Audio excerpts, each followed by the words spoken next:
بسم اللہ الرحمن الرحیم۔ السلام علیکم دوستو، آج کی ویڈیو میں ہم پیش کرنے جا رہے ہیں حضرت غوث العظم شیخ عبد القادر جیلانی رحمۃ اللہ علیہ کا ایک حیرت انگیز واقعہ۔ حضرت غوث العظم شیخ عبد القادر جیلانی اور ہندو جوگی کے واقعے کو بڑی محبت اور عقیدت سے بیان کیا جاتا ہے۔ یہ واقعہ روحانی کشف و کرامات کی ایک خوبصورت مثال پیش کرتا ہے۔ کہا جاتا ہے ایک مرتبہ حضرت غوث العظم رحمۃ اللہ علیہ کے پاس ایک ہندو جوگی آیا جو اپنا علم اور کرامات میں بہت ماہر سمجھا جاتا تھا۔ اس جوگی نے حضرت غوث العظم کے سامنے اپنی طاقت اور کرامات کا مظاہرہ کیا اور چیلنج کیا کہ اگر آپ اللہ کے ولی ہیں تو اپنی ولایت کا ثبوت پیش کرے۔ حضرت غوث العظم نے سکون اور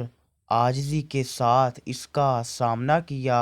جوگی نے مختلف جادوئی کرتب دکھائے یہاں تک کہ وہ ہوا میں اڑنے لگا۔ اس کے بعد حضرت غوث العظم رحمۃ اللہ علیہ نے اللہ تعالیٰ سے دعا کی اور فرمایا، اے میرے اللہ، اگر تم مجھ سے راضی ہے تو اپنی قدرت سے اس جوگی کی حقیقت کو ظاہر کر دے۔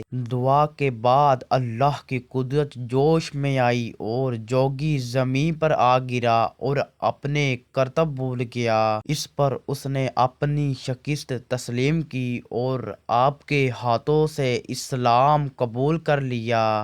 یہ واقعہ اللہ کے اولیاء کی سچی اور ان کے اللہ سے مضبوط تعلق کی ایک دلیل کے طور پر پیش کیا جاتا ہے۔ حضرت غوث العظم کی شخصیت نہ صرف مسلمانوں میں بلکہ غیر مسلمانوں کے دلوں کو بھی متاثر کر رہی ہے۔ یہ واقعہ ان کی روحانی عظمت کا ایک عکس ہے۔